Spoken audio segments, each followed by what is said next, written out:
ಆದರೆ ನನಗೆ ಸ್ವಲ್ಪ ದಿವಸ ಆದಮೇಲೆ ಗೊತ್ತಾಯಿತು ಹೀಗೆ ಆಗಿದೆ ಅಂತ.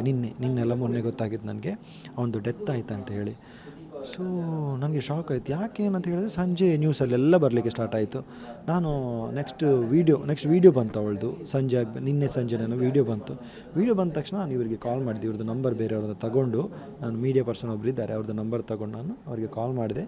ಅಂಕಲ್ ನೀವು ಹೆದರಬೇಡಿ, ಸೊ ನಮಗೆ ಈಗ ಸುದೀಪ್ಗೆ ಜೀವ ಹೋಗಿದೆ, ಅವನಿಗೆ ಅನ್ಯಾಯ ಆಗಿದೆ, ಇನ್ನು ಯಾರಿಗೂ ಅನ್ಯಾಯ ಆಗಬಾರ್ದು. ಈ ರೀತಿ ಹುಡುಗರು ಯಾರು ಮೋಸ ಹೋಗಬಾರ್ದು, ಇವಳಿಗೊಂದು ಬುದ್ಧಿ ಕಲಿಸಲೇಬೇಕು, ಯಾರು ಬರೋದಿಲ್ಲ, ನಾನು ಬರ್ತೀನಿ ಅಂತ ಹೇಳಿ ಅವರಿಗೆ ಸ್ವತಂತ್ರವಾಗಿ ನಾನೇ ಕಾಲ್ ಮಾಡಿಬಿಟ್ಟು ಬಂದಿತ್ತು.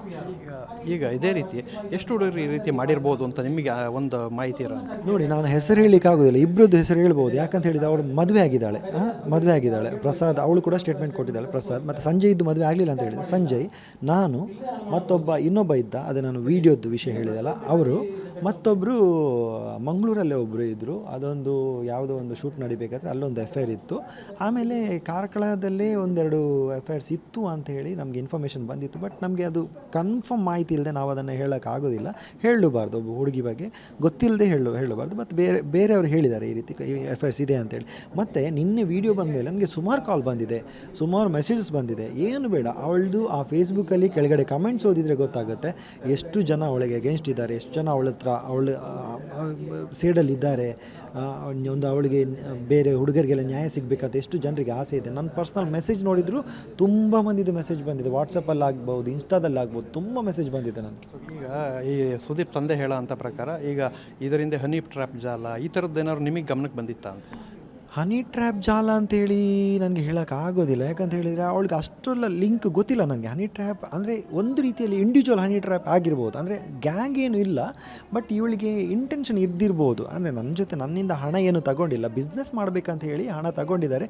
ಬಟ್ ಅದು ಅವಳಿಂದ ಆದ ಪ್ರಾಬ್ಲಮ್ ಅಲ್ಲ, ಬೇರೆಯವನಿಂದ ಆದ ಪ್ರಾಬ್ಲಮ್ ಅದು. ಅವಳ ಅಣ್ಣನ ಫ್ರೆಂಡ್ ತಗೊಂಡು ಬಿಸ್ನೆಸ್ಗೆ ಅಂತ ಹಣ ತಗೊಂಡು ನನಗೆ ಮೋಸ ಮಾಡಿದ್ದಾರೆ ಅವರು. ಅದು ಹಣ ಬಂದಿಲ್ಲ ನನಗೆ ಇಷ್ಟರವರೆಗೆ ಕೂಡ. ಅದು ನನ್ನಿಂದ ಹಣ ತಗೊಳ್ಳಿಲ್ಲ, ಬಟ್ ಖರ್ಚು ಮಾಡಿಸ್ತಾ ಇದ್ಲು, ನನ್ನಿಂದ ಖರ್ಚಾಗ್ತಾಯಿತ್ತು. ನಾನು ಅವಳಿಗೆ ಹೋಗಬೇಕಾದ್ರೆ, ತಿರುಗಾಡಬೇಕಾದ್ರೆ, ತಿನ್ನಬೇಕಾದ್ರೆ ಅದೆಲ್ಲ ನಾರ್ಮಲ್ ಖರ್ಚು ಮಾಡಿದ್ದೀನಿ ಅಷ್ಟೆ. ಸೊ ಈಗ ಏನು ಹೇಳೋಕ್ಕೆ ಇಷ್ಟಪಡ್ತೀರಾ ಅಂತೇಳಿ ಎಲ್ಲ? ಅದೇ ನಾನು ಹೇಳೋದೇನಂತ ಹೇಳಿದರೆ, ಪ್ರೆಸ್ ಮೀಟಲ್ಲೂ ಕೂಡ ಹೇಳಿದ್ದು, ಇವಾಗ ತುಂಬ ಮಂದಿಗೆ ಮೋಸ ಆಗಿದೆ, ಒಬ್ಬನ ಜೀವ ಹೋಗಿದೆ. ಯಾರಿಗೆಲ್ಲ ಮೋಸ ಆಗಿದೆಯೋ ನೀವು ಬನ್ನಿ ಹೇಳಿ, ನಮಗೂ ಒಂದು ಕಾನೂನು ಬರ್ಬೋದು. ಹುಡುಗರಿಗೆ ಎಷ್ಟೆಲ್ಲ ಮೋಸ ಆಗಿದೆ, ಎಷ್ಟು ಜನ ಹಣ ಕೊಟ್ಟು ಸುಮ್ಮನೆ ಕೂರಿಸಿದ್ದಾರೆ, ಕೋರ್ಟ್ ನೋಟಿಸ್ ಎಲ್ಲ ಕಳಿಸ್ಬಿಟ್ಟು ಅವನನ್ನು ಸುಮ್ಮನೆ ಕೂರಿಸಿದ್ದಾರೆ. ಯಾರಿಗೂ ಅನ್ಯಾಯ ಆಗಕ್ಕೆ ಇನ್ನೂ ಮೋಸ ಮಾಡಬಾರ್ದು. ನೀವೆಲ್ಲರೂ ಬಂದರೆ ಬರ್ತೀನಿ ಅಂತ ಹೇಳಿದೆ, ಒಂದಿಬ್ಬರು ಹೇಳಿದ್ದಾರೆ. ನೆಕ್ಸ್ಟ್ ಫರ್ದರ್ ಏನಾದರೂ ಅವಳು ಆ್ಯಕ್ಷನ್ ತಗೊಂಡ್ರೆ, ಏನಾದರೂ ಸುಳ್ಳು ಮಾಹಿತಿ ಎಲ್ಲ ಕೊಟ್ಟರೆ ನಾವು ಬರ್ತೀವಿ ಅಂತ ಇಬ್ಬರು ಹೇಳಿದ್ದಾರೆ. ಅವ್ರು ಖಂಡಿತವಾಗ್ಲೂ ಬರ್ತಾರೆ. ನಾವು ಹೇಳೋದು ಜಸ್ಟಿಸ್ ಒಂದು ಸುದೀಪ್ಗೆ ಸಿಗಬೇಕು, ಅವನ ಸಾವಿಗೊಂದು ನ್ಯಾಯ ಸಿಗಬೇಕಷ್ಟೆ. ಸೊ ಇದಿಷ್ಟು ಹವೇಣ್ ಅವರು ಹೇಳ್ತಾ ಇರುವಂಥದ್ದು. ಅಂದರೆ ಆರಂಭಿಕ ಹಂತದಲ್ಲಿ ಮದುವೆ ಫಿಕ್ಸ್ ಆಗಿತ್ತು, ಆಕೆಯ ಈ ಎಲ್ಲ ಸಂಬಂಧಗಳು ಇಂಥ ಎಲ್ಲ ವಿಷಯ ಹೊರತೆಲ್ಲ ಗೊತ್ತಾಗಿ ಅದರಿಂದ ಅವರು ಹೊರಗೆ ಬಂದಿದ್ದಾರೆ. ಸದ್ಯಕ್ಕೆ ಎಲ್ರಿಗೂ ನ್ಯಾಯ ಸಿಗಬೇಕು, ಇದೇ ರೀತಿ ಸಾಕಷ್ಟು ಜನರು ವಿಕ್ಟಿಮ್ಗಳಿದ್ದಾರೆ, ಅವರೆಲ್ಲರಿಗೂ ನ್ಯಾಯ ಸಿಗಬೇಕು ಅನ್ನೋದು ಅವರ ಮಾತಾಗಿದೆ.